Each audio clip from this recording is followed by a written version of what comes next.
Good afternoon. Thank you all for joining us for another update on the cyber attack affecting our healthcare system in Newfoundland and Labrador. As a government, we continue to avail of expertise in the areas of IT, privacy, cybersecurity, and law enforcement, as we all work to get our systems back up and running.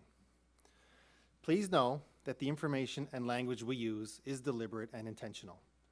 As previously said, based on investigations to date, we currently understand that certain data was accessed. The investigation is also focusing on the impact of that access to determine what, if any, data was taken. Access is different than exfiltration. To reiterate, we have no evidence at this time that the information accessed has been misused. I am joined virtually today by the Honourable John Haggie, Minister of Health and Community Services, along with Andrée Robichaud, President and Chief Executive Officer of Central Regional Health Authority. I will now turn things over to Minister Haggie for some remarks. Thank you very much, Mr. Hogan. Good afternoon, everybody. Yesterday, we were able to confirm that as a result of the cyber attack on the 30th, some personal information and some personal health information had been accessed from within our systems.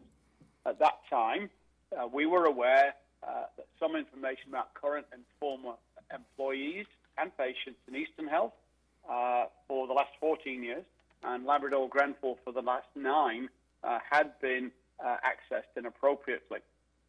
At that point, we said that the investigations were ongoing into Central Health.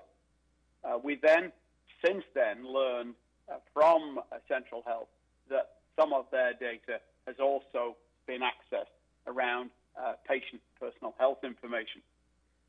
While not confirmed with absolute certainty, we also have reason to believe that personal information of employees and former employees may also have been accessed. Ms. Robichaud will provide more detail shortly on that. As was mentioned yesterday, Premier stated that an attack on one of us is an attack on all of us, and I think it's important that we appreciate that our colleagues, our neighbours need support, and we must present a united face towards these threats. There's no indication that any of this information has actually been misused, and obviously we'll continue to monitor that. There's also no indication that any banking information has been accessed.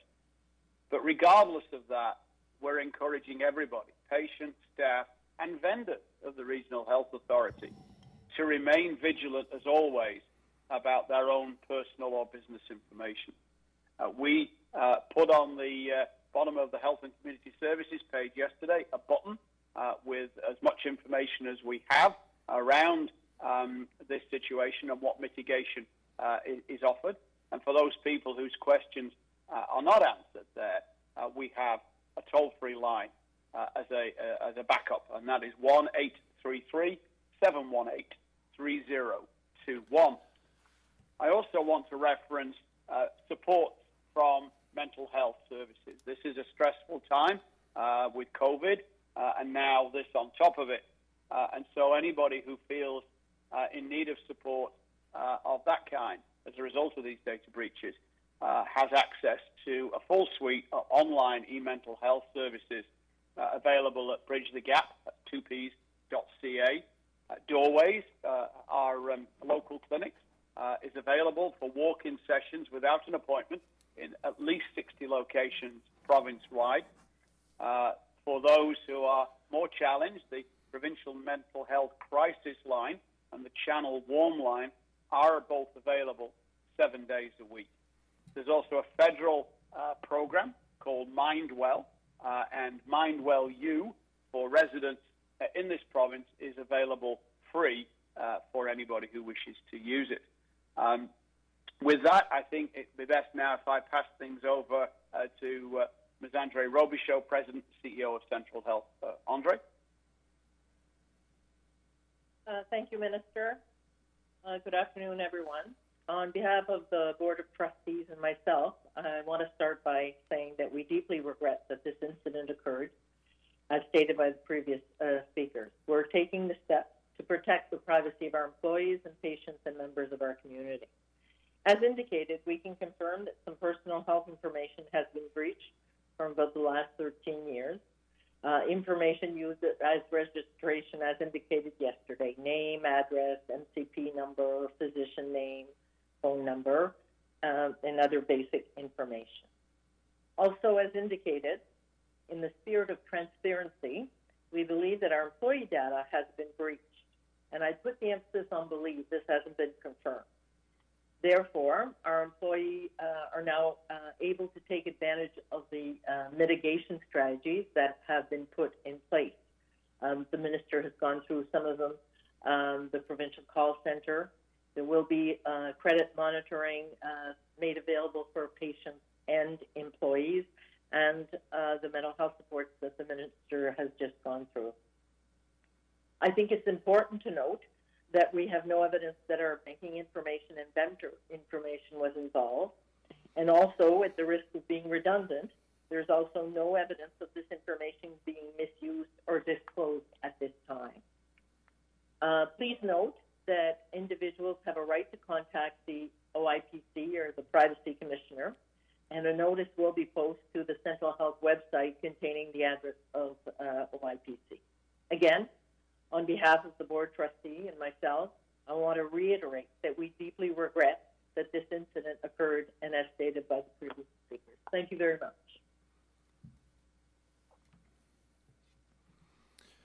Before we take questions from the media, I would again like to remind the public at this time we have no evidence to suggest that the information accessed has been misused, and we continue to update the public over the last couple of days as a precautionary measure and to ensure we are being as open and transparent as possible, and that includes the regional health authorities. I encourage you all to do what you can to protect your personal information. This includes contacting Equifax or TransUnion to get a copy of your credit report, monitor banking and financial information for any unusual activity, report any irregularities in your mail delivery to Canada Post, such as open envelopes or missing documents, use strong, complicated passwords, ensure antivirus software is up to date, do not open email attachments that look suspicious. If you suspect your social insurance number is being used fraudulently, Service Canada advises to file a complaint with the police. Contact the Canadian Anti-Fraud Centre at 1-888-495-8501. Discuss with Equifax or TransUnion about whether you should put a fraud alert in place on your credit card. And you can report suspected fraud or identity theft with the Canada Revenue Agency by calling them at 1-800-959-8281. With that, we are now ready to take questions from the media. Thank you, Minister. We have 8 media registered for today's availability. The first round of the question and answer session will give each reporter the opportunity to ask one question and one follow-up. Following this will be a final round where each reporter will have the opportunity to ask one final question. Our first questions are from Peter Cowan with CBC. Please go ahead. I want to ask about the language that you've used. Minister Hogan, for example, at the beginning said that there's evidence the information has been accessed, but not that it has been obtained. Considering this is digital information, and once you access something, it's obviously easy to make a copy. It's a whole lot different than accessing a physical record. Do you have evidence that they were not able to make a copy of this? So thanks for the question, Peter. And the ease or difficulty of copying is not something I said at all. I said that we have evidence that the data was accessed. And what I've been saying to people who have asked me this question is sort of to think about it in terms of maybe your own workplace. And for example, in my department, the Department of Justice and Public Safety, I have access to all kinds of information. It certainly doesn't mean that I've taken it, and it certainly doesn't mean that I've stolen it. So that is the reason for the distinction. In the cyber world specifically, access to that data, this bad actor has access and had access to data at some point in time, does not mean that it was copied, does not mean that it was taken. The ongoing investigation will lead us to a conclusion about whether that has happened, but at this time we have no evidence that any of the access data has been misused.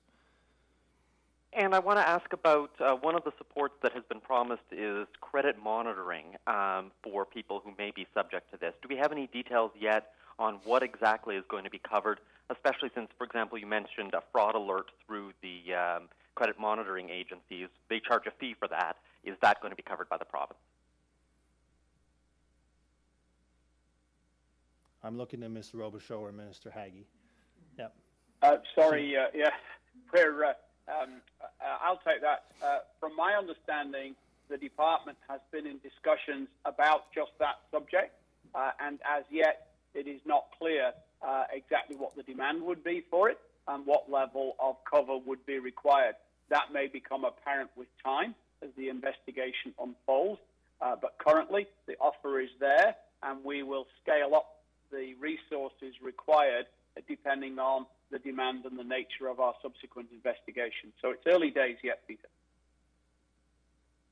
Our next questions are from Brian Callahan with VOCM. Please go ahead. Thank you. Could you, Minister, provide a little more clarity around the whole encryption issue? Do we have it right that it wasn't on these systems that were hacked, and did that make it easier for them to be hacked? Sorry, I'm on mute here. We're into the realm of IT and security, and we really have to be careful what we say, Brian, and I know that's not a terribly satisfactory answer, but this is an area in which this conversation here is more than likely being relayed to the people who had a hand in this attack. What we say now and what we let slip now could actually lead them to make the situation worse or to slow our attempts at remediation, or both. So discussions around encryption or not, where the data was, who had it, these kind of things, I won't be talking about in public. At some point down the line, this will all be made public and apparent. But at the moment, our advice from world-class experts is to say nothing. Okay, and going back to Peter's question, I just want, the copying and the possible extraction versus access. Do we know how long they had access, or is the attack even over? Like, do they still have access? My understanding around when the attack occurred and how long it took place over is that this is still part of the forensic investigation. Equally, I understand that as soon as we were aware of this, steps were taken to secure and safeguard the data that we do have. Beyond that, again, we're kind of going down a road. So my understanding is that steps have been taken to avoid any further issues with data. Thank you. Our next questions are from Mike Connors with NTV. Please go ahead.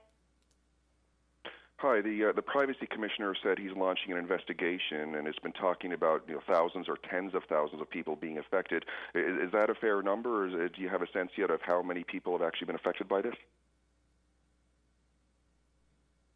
The period involved is lengthy. We don't have detailed numbers, but if you look at the average interactions between the public and the healthcare system, and bear in mind that 3 out of the 4 regional health authorities have been affected, our figures show that by and large there are about 400,000 interactions between the public and the healthcare system per year. So the math could be quite large, but we have no way at the moment of quantifying it beyond that. Thanks. And Mike, I do just want to add that we welcome, and I'm sure the regional health authorities welcome, the investigation by the Privacy Commissioner. Certainly that's one of his roles, is to conduct an investigation, and there's no more serious matter than this that I'm sure he's faced in his time as Privacy Commissioner.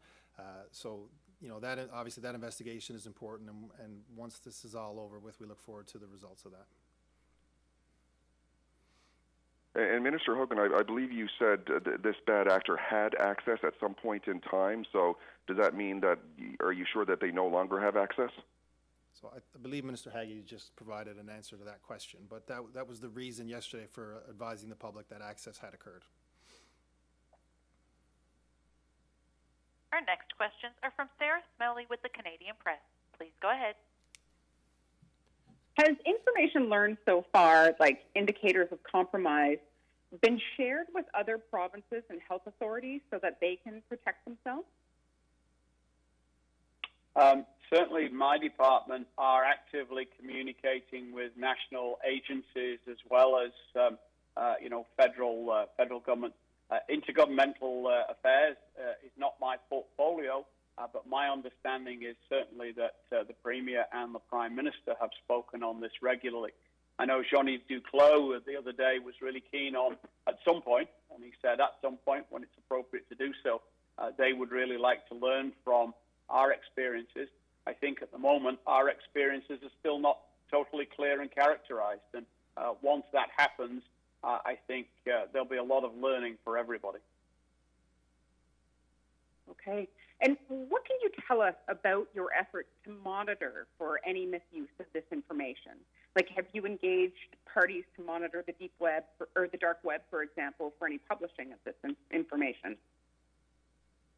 We have engaged world-class expertise. What they do is their thing, and we've just crossed the line into cybersecurity, because if I were to tell you what I understand they're doing, then they would do something different, and we wouldn't know about it. Thank you. Our next questions are from Evan Kareem with The Telegram. Please go ahead. Yeah, hi. Yesterday it was mentioned that the province and the regional health authorities have some level of cyber attack insurance. Would that only cover directly the province, or would it also cover like potential losses to citizens from their data being breached? Sorry, I'm on mute. There is insurance for the regional health authorities. Ms. Robichaud would be able to give you what details we can. Obviously, the nature of that, in actual fact, and revealing that in public might actually potentially jeopardize our situation in the near and immediate future. So not really comfortable going down that road. Suffice it to say we have a level of protection. Time will tell whether that level of protection meets the threat. Either way, we as government and the RHAs together will deal with it.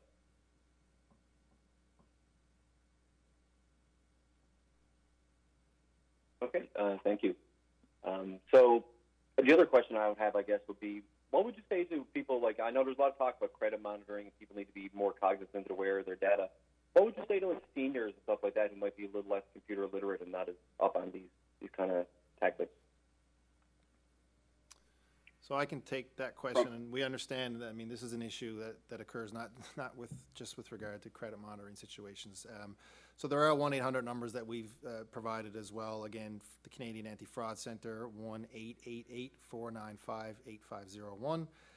Canada Revenue Agency can deal with certain situations as well, 1-800-959-8281.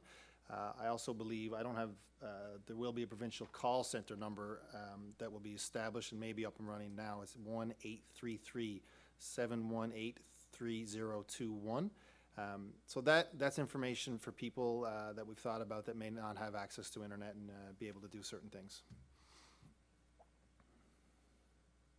Our next questions are from Patrick Butler with Radio Canada. Please go ahead. Bonjour, j'ai d'abord une question en français pour Mme Robichaud.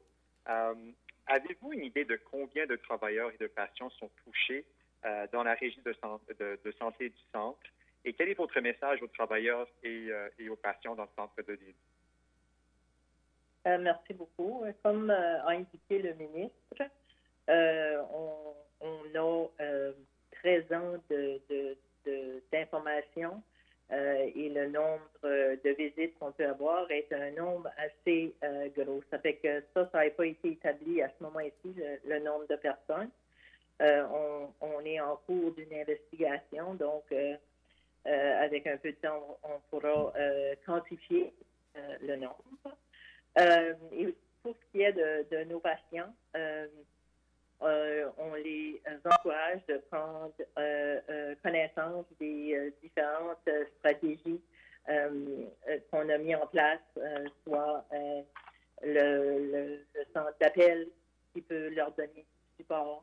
Aussi, on a des supports de santé mentale et les gens, à travers du centre d'appel, pourront les diriger pour avoir la meilleure information pour voir au support qu'ils ont besoin. Merci. I have a question for, I guess this is probably for Minister Haggie.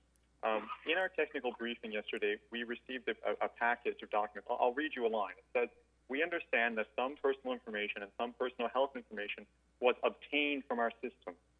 How do we reconcile that with the message that we're getting today, that information was just accessed? I think that may be a difference in usage of words. We have, certainly Minister Hogan and I have discussed really tightening our use of words to reflect more accurately what we understand the situation to be. Accessed and obtained are different verbs. They're different words and mean different things. Our understanding, as of today, is that that information was accessed, whether it was further altered or taken away or copied. That is not clear. What we can say at the moment is from our experts involved in the field, we have no evidence of it being misused. Our next questions are from Daryl Roberts with CBC. Please go ahead. Hi there. We've heard from the Information and Privacy Commissioner that the breach was first suspected on the Monday after the attack. I'm wondering why wait until yesterday to confirm that people's information had been accessed. I think the key there is confirmation and an evolving solution. I think awareness of the possibilities of what had happened is completely different and probably comes a lot earlier than being able to actually confirm it. Our responsibility is a balance between speculation and being open and transparent. And what we can see very clearly is that speculation in this situation, because of security, is actually pretty dangerous. What we have said, and what Ms. Robichaud emphasized, was that certainly in Central Health, for example, they are aware that patient health information has been accessed, and they have reached a confidence level that it is likely that that may also have happened to employees. Again, it's a balance about transparency and speculation, and I think on balance of what I understand we have, that is a reasonable statement. It could well be that in the next day or so, someone comes along and says, no, we were wrong. However, the feeling from the experts is that the evidence is strongly pointing in that direction, and we were here, and out of an abundance of caution, we presented it the way we have. We heard this morning that the Information and Privacy Commissioner will be launching a formal investigation into this. I'm wondering how, in your view, will that connect with the government's investigation into the cyber attack? From my point of view, I welcome it. I think the more we can learn from this, the better. The Privacy Commissioner has a slightly different view and a different mandate than the department, than the Regional Health Authority, and than, Bell, for example, who would be looking at their part in this with their infrastructure, just as the Centre for Health Information would. And I think the more views we get on this, the better. Our next questions are from Renelle Legros with All Newfoundland Labrador. Please go ahead. The Premier and the Health Minister, I assume, both were employed by regional health authorities during the period in question. I'm wondering if we can assume or if you can confirm that the Premier's and I guess the Health Minister's employee or personal information has been compromised as well. I'll just quickly jump in, and Minister Haggie can speak for himself, and the Premier is not here today, but obviously that's a personal question, but the Premier, I think he would say he's no different than anybody else in the province right now. That includes Minister Haggie, that includes any members of the government, cabinet, etc. From my perspective... Sorry, Mr. Haggie. The purpose of these briefings in the last 2 days is to advise everybody to take precautions, and that includes the Premier. I would advise the Premier the same way I've advised everybody here today and yesterday to get his credit report checked. But as for his specific answer on that, obviously he can speak for himself. But it's a private matter, and privacy is important, and transparency is important. So that's the purpose of the briefings over the last 2 days. From my point of view, I really could only echo what Minister Hogan said. I mean, I'm a citizen of Central Health. I may or may not have used it as a patient. I wasn't actually employed as a surgeon there. I was actually a fee-for-service position. But I did actually receive money for administrative roles I held. So, yeah, I'm in that boat too. And Minister, maybe just on a personal level, how does that make you feel? You're involved with this as well. Have you made any credit checks? Have you taken any proactive steps like applying for credit protection as you're walking through this? I've tried to practice cybersecurity. I came across it in another life, and certainly with government, we have our own internal processes. But no, I use a password manager, and I would recommend that to everybody. And periodically, I change the passwords on site that I visit frequently. In terms of what I do, is I use phone-based apps to monitor my bank account and have done for some years. Because that's kind of the way I'm wired. So wait and see. I will now go back through each reporter to see if you have one final question. Peter Cowan with CBC, do you have a final question? I do. We know that a lot more systems than the ones that we've talked about were part of this attack. Is the investigation continuing? Is it possible that there may be more personal information that was accessed? Or are you fairly confident that these are the areas that were exposed? I think at the moment, from a health perspective, we keep an open mind. We certainly have an integrated system whereby health information for the population and employee information is shared across a network, and that was the subject of the attack. Whether there are other areas yet, the investigation is still ongoing, and as each module is reconnected or as each area is looked at, these areas are screened, plugged in, as it were, in a test environment and monitored, and only when everyone's 100% happy are they fired back up and plugged in for functionality for the system as it stands. But, time will tell. We're still in a dynamic situation. And you've heard today something different than you heard yesterday. You heard something yesterday that you hadn't heard on Monday. So the only constant in this is change. Brian Callahan with BOCN, do you have a final question? Sure, yeah. So we know then that the information was accessed, but we don't know if it's been misused or will be misused. I guess we're just basically waiting then to hear whether or not someone feels they've been breached or their banks or personal information. Is that the only way, or will you be notified, say, by cybersecurity? I guess one or the other. Yeah, I think that's pretty accurate. We can't let anybody know until something has happened and until we know that it's happened. So we've told everybody over the last 2 days what we know. We're telling people that investigations are ongoing with regards to what you said, what if anything, has been done with the access to the data. And as soon as we committed yesterday, and we're here again today, we'll continue to provide more information as soon as it becomes available. Thank you. Mike Connors with NTV, do you have a final question? Lawyer Bob Buckingham has spoken publicly about starting the process for a class action lawsuit. There have been concerns raised that the government has been kind of maybe minimizing the severity of this cyber attack over the past week. Is part of your reticence to communicate things also tied to that this may all end up in court eventually? Certainly not from my perspective. We were here yesterday, we're here again today, we'll be here tomorrow and any day in the future that we have to be as soon as we have information to share with the public. It's nothing to do with Mr. Buckingham. If and when he starts a class action lawsuit, it certainly will go through the court process. It won't be the first time we deal with the court matter, it won't be the last. Sarah Smelly with the Canadian Press, do you have a final question? I do, thank you. I just want to, update this. Are you prepared yet to say what kind of an attack this is and whether a ransom has been demanded?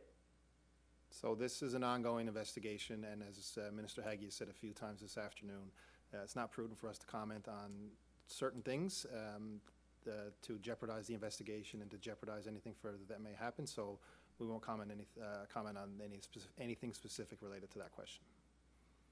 Thank you. Evan Kareem with The Telegram, do you have a final question? Yes. Information that was provided to the media yesterday said the Eastern Health and Labrador Grenfell Health information was accessed from the Meditech data repository. Is that the same system that I believe has been accessed to Central Health? Yes, it is. Thanks, Andrée. Patrick Butler with Radio Canada. Do you have a final question? I do. I'm just trying to understand if personal information is indeed stolen, what is the obligation of government toward patients or workers who have been affected, given that this information would have been stored on government computers, government servers?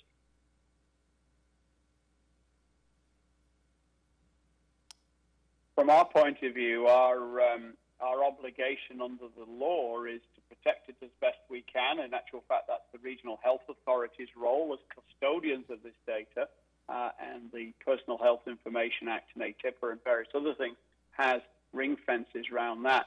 From the point of view of government, it's certainly to protect the citizens of the province, and in situations like this, to do our level best to contain, prevent it happening again, and work to make our systems more secure, whilst also supporting those people who have had challenges, and certainly anybody who can show that they have credit issues as a result of this, will obviously we have a monitoring offer out there, and that will not cost them any money if that's what they need.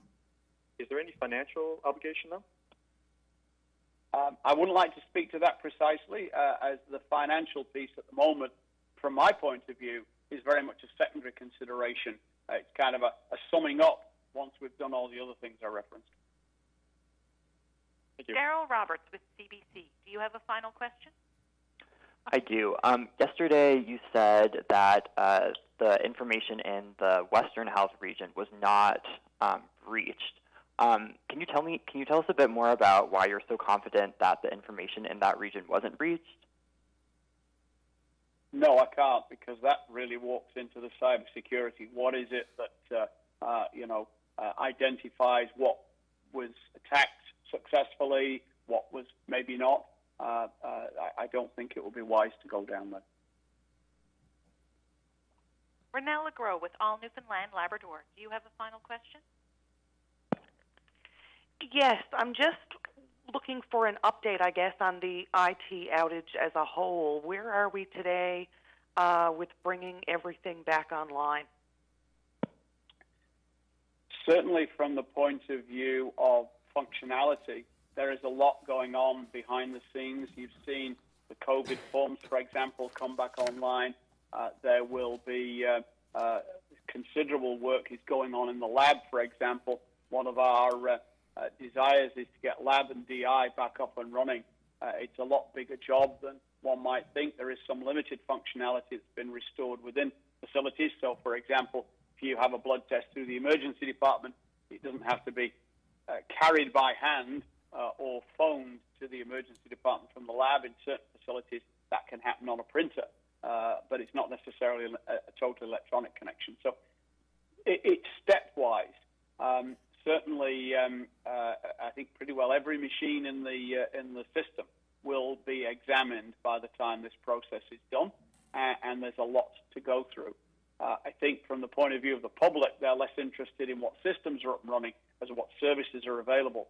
And the RHAs have done an excellent job, I think, of providing regular public service announcements.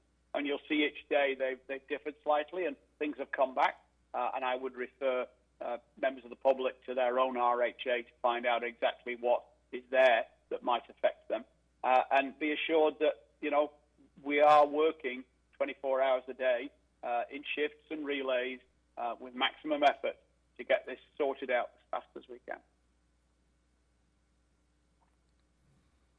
Thank you, everyone. Minister Hogan, do you have any final comments for today? I do, and just to conclude, we do want to thank patients and employees of our regional health authorities for their continued patience and understanding. As we have committed yesterday and again today, we will continue to provide more information as it becomes available. Thank you. Thank you, Minister. Stay safe, everyone. Take care of yourselves and each other, and enjoy the rest of your day.